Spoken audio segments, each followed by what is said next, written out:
men and women tried in white courts receive justice in accordance with the law of the land, or allow us to build a new nation for ourselves, dedicated to justice, freedom, and liberty. We do not believe that after 400 years of free labor, sweat, and blood, which has helped America become rich and powerful, that so many thousands of black people should have to exist on relief, charity, or live in poorhouses. We want the government of the United States to exempt our people from all taxation, as long as we are deprived of equal justice under the laws of the land. And this is a fact. Why should you be taxed when you don't get anything in return? How can you be charged the same tax as the white man when you don't enjoy the same rights as the white man, or the same citizenship as the white man, or the same protection by the law as the white man? What do you look like riding in the coach on the train, second class, and paying full Pullman fare? Why, the conductor is out of his mind to make you pay as much as in the coach as they're paying in the parlor car. So if you don't pay first class passage for a second class seat, you have no business in a government as a second class citizen paying first class taxes. The government of the United States should exempt our people from all taxation as long as we are deprived of equal justice under the laws of the land.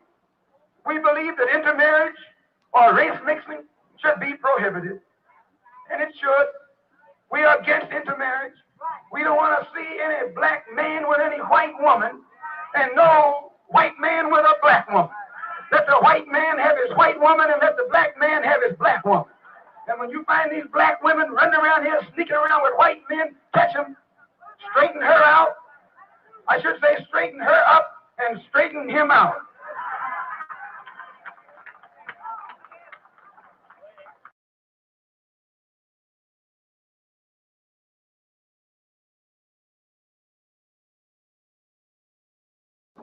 Why do they engage in this form of harassment? They engage in such harassment because the American government wants to turn you against your own kind in order to keep you from making a mass exodus out of this country back to your own country where you can live among your own kind.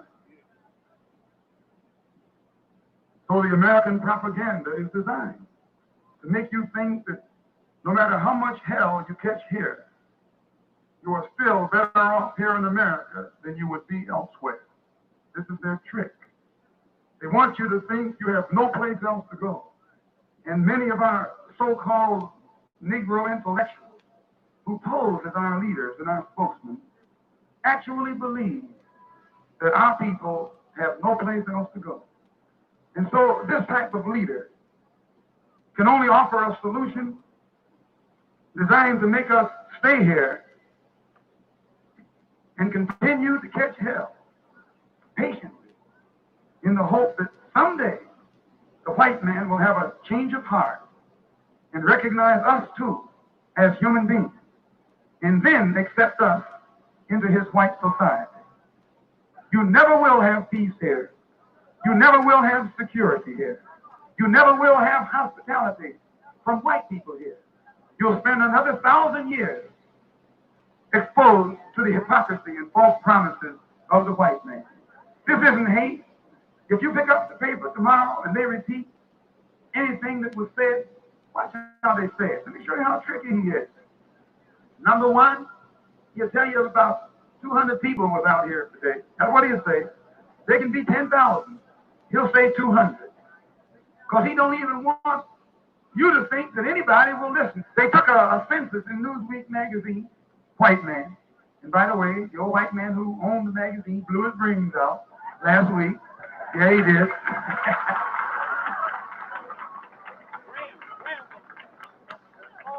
Blew his brains out. He owned the Washington Post and the Newsweek magazine, and he was, I think he was Mr. Kennedy's best friend. One of his advisors. In a moment of happiness, he blew out his brain. I love to see them get that happy.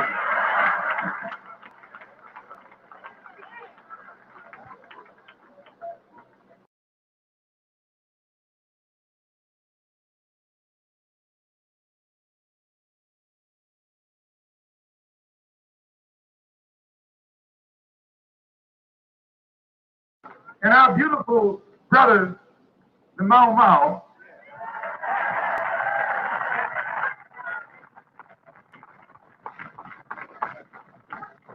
who were patriotic soldiers fighting in defense of Kenya, their homeland. When the white man would go to them with his pole and say, "You belong to the Mau Mau?" They said, "I ain't never heard of the Mau Mau."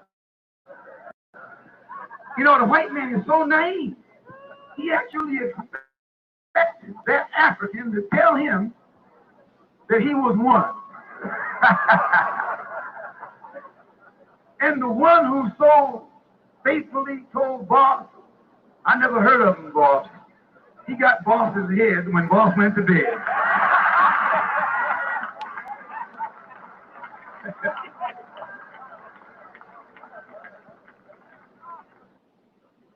And so I tell him the same thing here in America.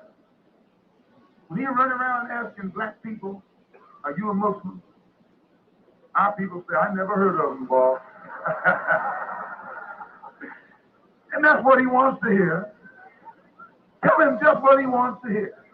"I never heard of him, Boss." Rock him to sleep. Send him to bed. Now, if I was Cassius Clay, I'd make that rhyme out. But I'm not Brother Cassius, so I think I'll let it stop right there.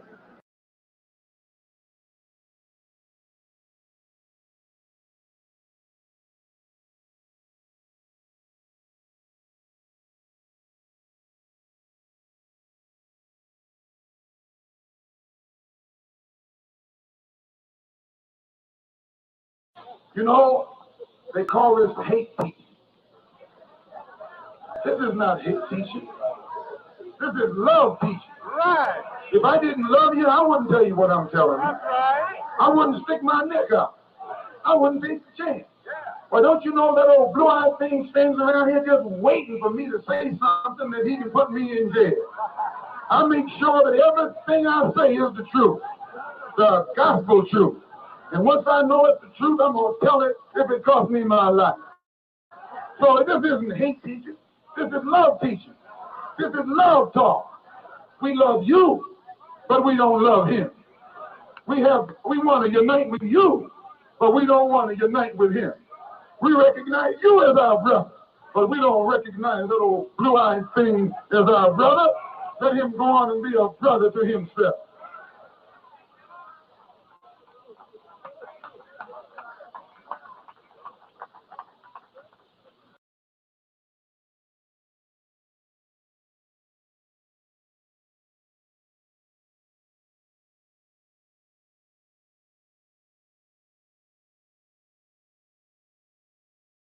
A white man, he wants you to remain a boy. He wants you to remain a lackey. He wants you to remain dependent on him. He wants you to come looking to him for some kind of advice or some kind of teacher. No, you teach yourself and stand up for yourself and respect yourself and know yourself and defend yourself and be yourself, and you'll be recognized as an intelligent person. I purposely say the government. That's who it is. FBI, CIA, they sneak around here in Harlem trying to frighten you into thinking that if you be a Muslim, you're going to catch hell. You already caught hell. You can't catch any more hell than you have caught.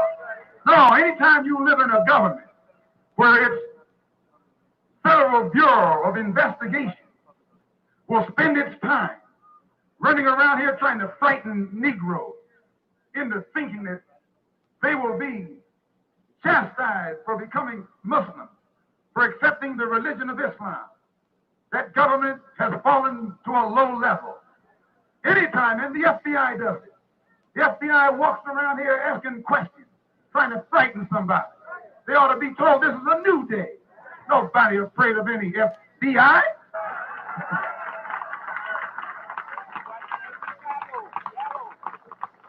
Why should they bother us? We obey the law. We respect the law. We teach our people to obey the law. They should think us. They should try and get you to become a Muslim.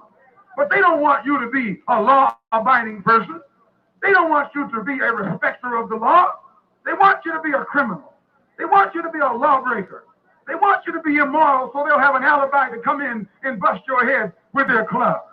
No, this is what the FBI does. And God's going to chastise them for using their power in the wrong way. No, that's what they do with their officers down there in the Department of Injustice, calling themselves, or rather in the Department of Justice, calling themselves the respecter or protector of someone's right. This is not fair for them to do this. They know what I'm saying is true. It's what they do. They come knocking on our door trying to frighten our little children. Are you a Muslim? What you look like asking our little children, is that child a Muslim? I tell the old devil, you must believe it too, or you wouldn't be wasting all your money trying to track us down.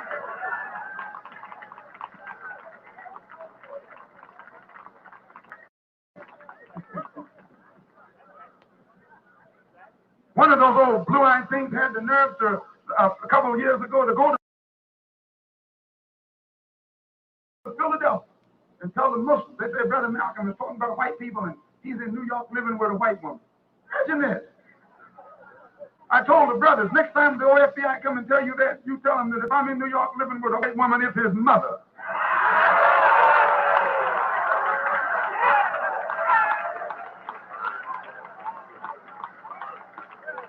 His blue-eyed mother.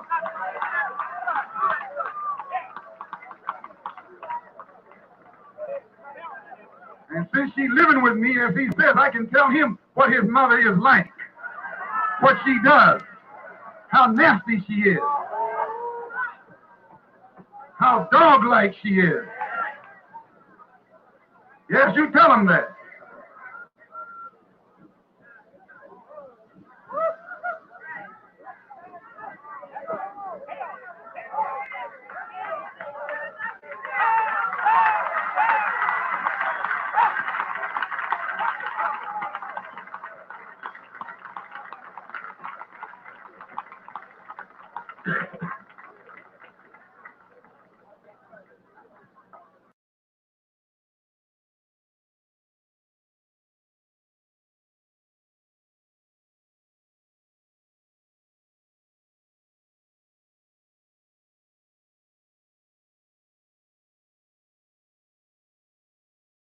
So if you want to investigate something, find out why they stopped building Harlem Hospital. There were people in Harlem fighting hard for a long time to get that hospital built. Had a hard time getting the white men even to start it. Then when they finally started on it, and there's nothing you need in Harlem more than a hospital, because you're sick, and you just got cut, or you're just getting ready to cut someone else. And we needed that hospital. So all these people had a brainstorm. They got up there and picketed and demonstrated, and the white man took away all the workers, stopped to work. As someone said earlier this afternoon, they're still being paid, and the hospital is not going up.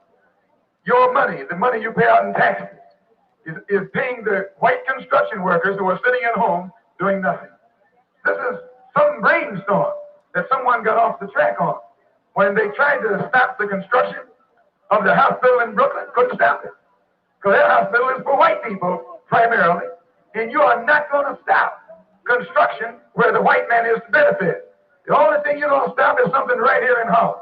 But what really stopped the work up there, too many of y'all was out there, and the white man is afraid of you. As long as the line up there was, Cora originally started the picketing, and there were more whites picketing than blacks. Nobody was worried. Plus, they started picketing on a cool day, and our people don't come out when it's cool. It was on a Wednesday, I think, and it was cool. And then on a Thursday, everybody came out there. They weren't demonstrating, but they came out there as spectators. And when all these black people, as spectators, began to stand there and watch, they were afraid. Because they knew that with the picketers picketing, any little thing could happen. And even though you don't want to integrate, if the white man started beating some integrationist heads across the street, you couldn't stand there and watch it. Your nature wouldn't let you do it.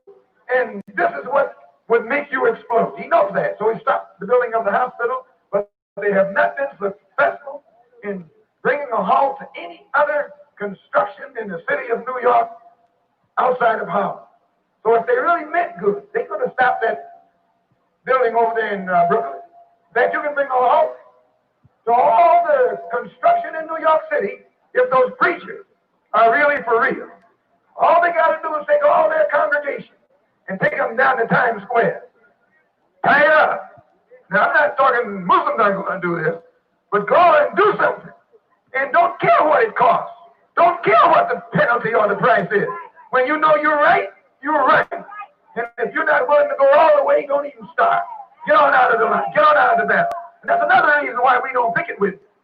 As Reverend said, we're not nonviolent. We have demonstrated. We pull a demonstration. But when we demonstrate, if you ever see us fall out in a demonstration, we are ready to die, or we're ready to see that someone else dies. I don't mean no turn the other cheek.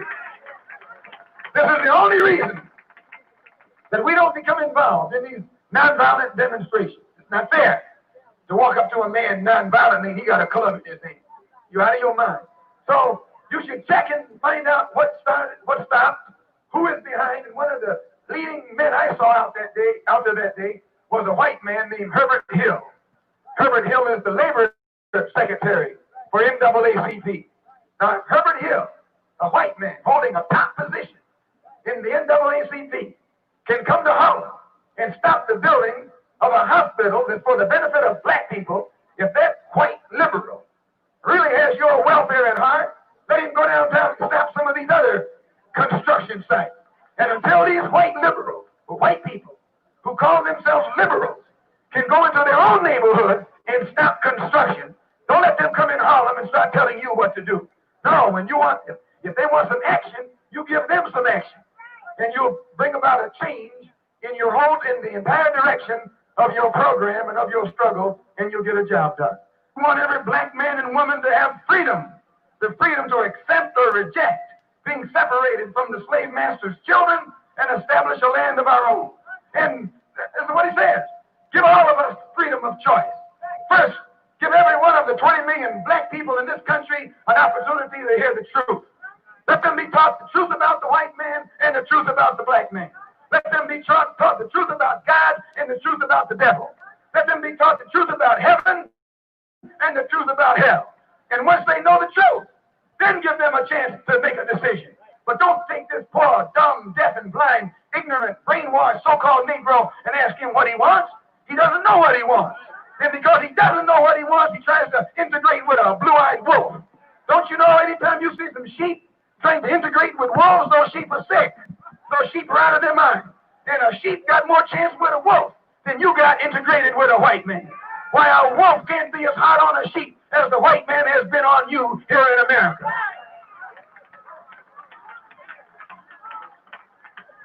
We want an immediate end to the police brutality and mob attacks against the so-called Negroes throughout the United States.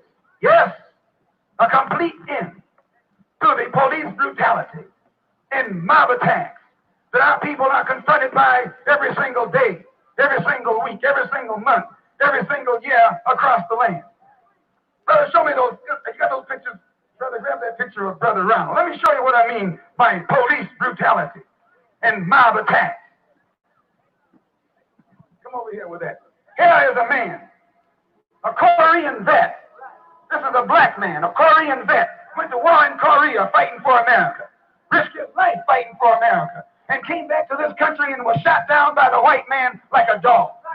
Not some Ku Klux Klansman down in Mississippi. This black man was shot through the heart by policemen in Los Angeles, California. And they are dumb enough to think we have forgotten it. We are Muslim, never forget. You don't kill our brother. We don't never forget. You don't shoot one of us and then grin in our face. You don't shoot one of us and then shake our hands and think we forget it. No, we never forget. We'll never forget. Someone has to pay. Somewhere, somehow, someone has to pay. When a snake bites your children, you don't go and look for the snake that has blood on his jaws. Any old snake will do. Any old snake will do. They shot him through the heart. And as he lay dying on the sidewalk, they beat that hole in his head. with police clubs. Not in Mississippi, but in Los Angeles, California. Not in the South, right there in the North, in the West. Here it shows men, black men laying all over the sidewalk, shut down by police bullets. Not men who were guilty of some crime, not men who were drunk, not men who attacked anyone, but they shot their way into our mosques, shot their way into our religious sanctuary, and got the audacity to walk around here talking about this is a country based upon the principles of freedom of religion and freedom of worship and freedom of speech. This country is based upon nothing but hypocrisy. And is based upon nothing but the right of white people to mutilate and shoot down black people. This is the brutality that we're talking about. This is the crime that we're talking about. And you say we teach hate. What kind of hate are we teaching? We're telling you what happens to black people. And this man didn't get shot down because he was a Muslim. They didn't ask him what his religion was. They saw that he was black and they began to fire point blank. And then when they went to court, these Gestapo, they were the criminals. They didn't go to court. They charged him. He's a dead man. And they charged him with a crime. But these Negroes here, shut down, were charged with a crime. And you haven't heard anybody open their mouth about it. You wonder why you're having trouble in this country. You're having trouble because the devil is on the rampage. A blue-eyed devil is on the rampage. A heartless devil is on the rampage. A beast is on the rampage. And you haven't got sense enough to know how to handle him. So we don't try and handle him. God is going to handle him. We ask God to give him justice. We ask God to trap him. We ask God to catch him. We ask God to deal with him. And we pray that God deals with more of them day after day. And what ones God don't get, we'll get them.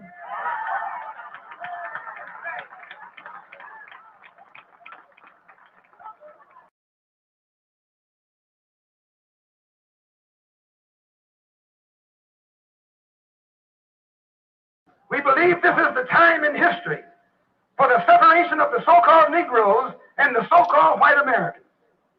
We believe the black man should be free in name as well as in fact. By this we mean that we should be freed from the names imposed upon us by our former slave masters. Murphy is not your name. Jackson is not your name. Smith is not your name. Bunch is not your name. Powell is not your name. That's the white man's name. Those names go with blue-eyed people. Those names go with blonde-haired people. Those names are not for black people. Your names come from the East. You came from the East. You should have some good names, some holy names, some names that don't connect you with the white man, but names that connect you with God. Not names that connect you with the devil, but names that connect you with God. Like Hassan, Sharif, Rahman, Rahim, Hussein, Lumumba, Kenyatta, and Nkrumah, Nyeri. Good names. Those names give you honor. When you walk around here saying your name is Murphy and Johnson and Jackson and that kind of crap, why you don't do nothing but honor the white man. You let the world know who owns your grandfather. When you say it's Smith, that means some old white man named Smith owned your grandfather. And that's where you got your name. Names which identified him as being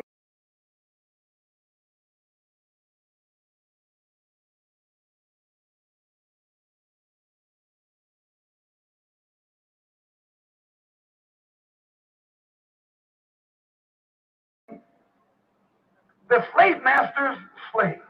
We believe that if we are free indeed, we should go in our own people's names, the black people of the earth. We believe in justice for all, whether in God or not. We believe as others that we are due equal justice as human beings. We believe in equality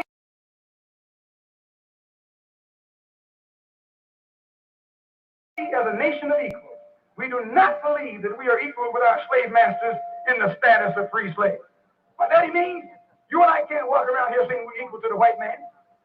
White man got all the factories, got all the stores, all the businesses, all the schools, and you're going to tell us we're equal with him? No, we're not equal until we make ourselves equal. We're not equal until we have what he has, until we have for ourselves what he has for himself. When he runs up his flag, we need a flag that we can run. When he breaks out his army, we need our army. He come up with his name, we need our Navy. He have his Air Force, we need our Air Force. He have his bullets, we need our bullets. Then when we got the same thing that he has, we're equal. But as long as we're begging him for what he has, we're not equal to him. We recognize and respect American citizens as independent people, and we respect their laws which govern the nation. And it is true, we don't love any white man, but we respect his law. We obey his law. You won't find us pretending to love them. They're not worthy of our love. But we respect their law. We respect their flag. We respect their government. We don't believe in it, but we respect it. We respect authority. We respect those who have positions of authority. But that doesn't mean we have to love those people or like those people or trust those people. They are not worthy of our trust, and they are not worthy of our love, and they won't get our love. The offer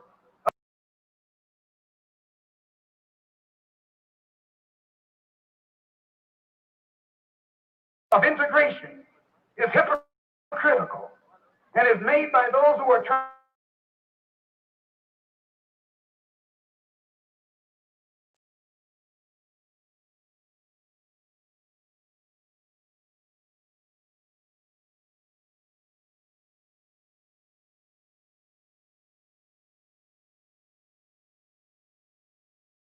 of freedom, justice, and equality, all of a sudden are their friends.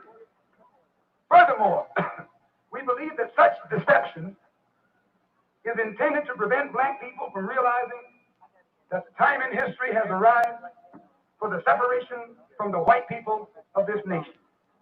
If the white people are truthful about their professed friendship toward the so-called Negro, they can prove it by dividing up America with their slaves.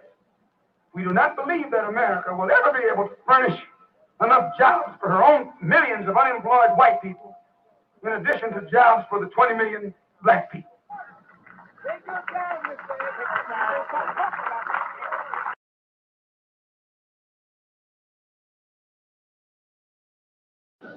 Now, brothers and sisters, we believe that we who declared ourselves to be righteous Muslims should not participate in wars which take the lives of humans.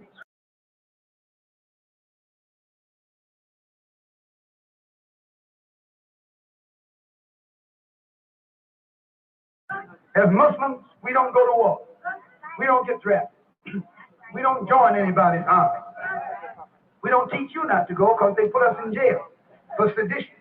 I would never tell you not to go. I wouldn't be that dumb. But I would sure would tell you if you're dumb enough to go, that's up to you.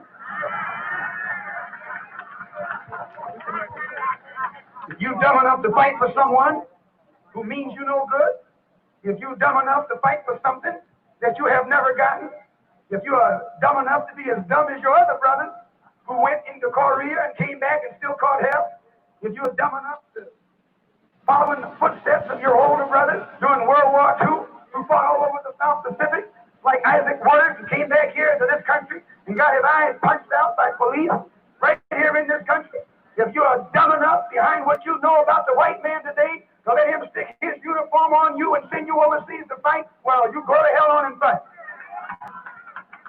But I'm not that dumb. For me, and I can only speak for myself, I'll go to jail. I'll go to prison. Stick me in jail. Let me go to prison. Right. But don't give me your uniform. And don't give me your rifle, because I might use it on someone that you don't intend for me to use. Don't never put me in your airplane and fill it with bombs and tell me go bomb the enemy. Well, I don't have the far to go to find that enemy. No.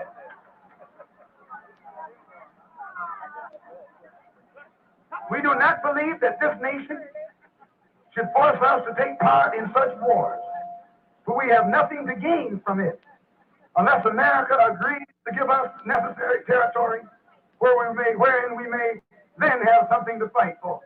Give us part of this country, and then if it's attacked, we got something to fight for.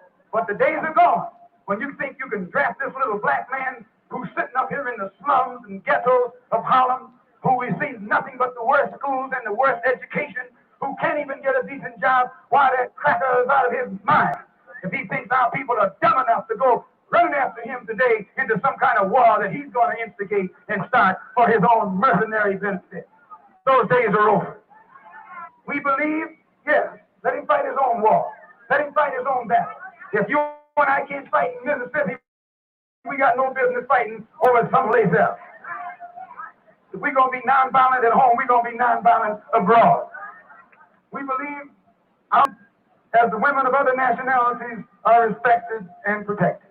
And as I said at our last rally, the reason you never see any of our Muslim sisters out here, we have a fear. We fear that you will molest them. You might step on one, you touch one.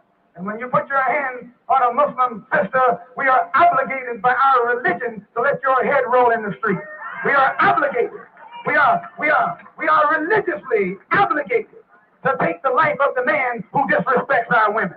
And 4 policemen on that corner one night, I was told a week later, had the audacity to approach one of our sisters.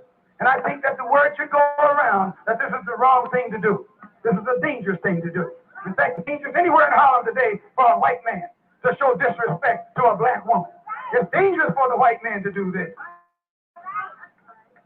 And I think you'll agree it is dangerous. We believe that we're at the time now when God, the Prince of Peace, has a desire to set up his kingdom here on this earth.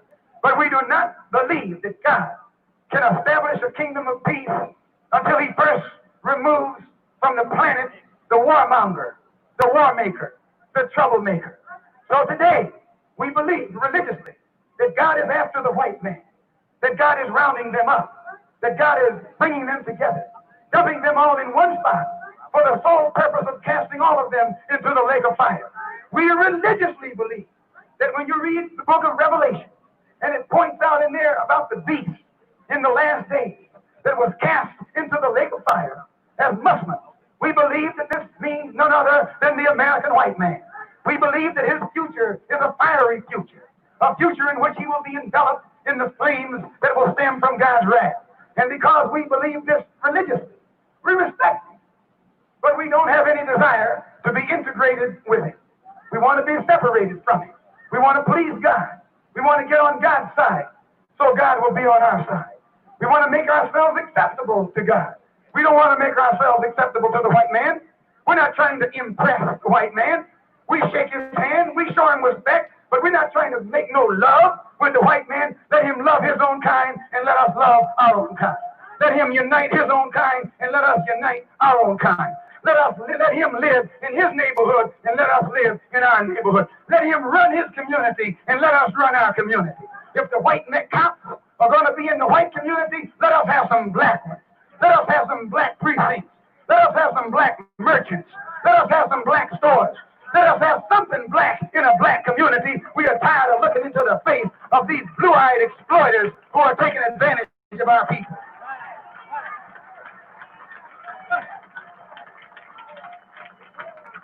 I've enjoyed you, brothers and sisters. I want, in the name of Allah, the all-wise, true, and living God, the one to whom all praise is due, we thank him together in unity and harmony. As you know, the white man is always looking for you to cut up, start something that he can blame on us. So as you disperse from this meeting this afternoon, we want you to be cool, calm, collected. Don't let anyone hurt you or provoke you into becoming involved in any kind of trouble. On the other hand, we still don't teach you to turn the other cheek. We don't in any way at any time teach you to turn the other cheek.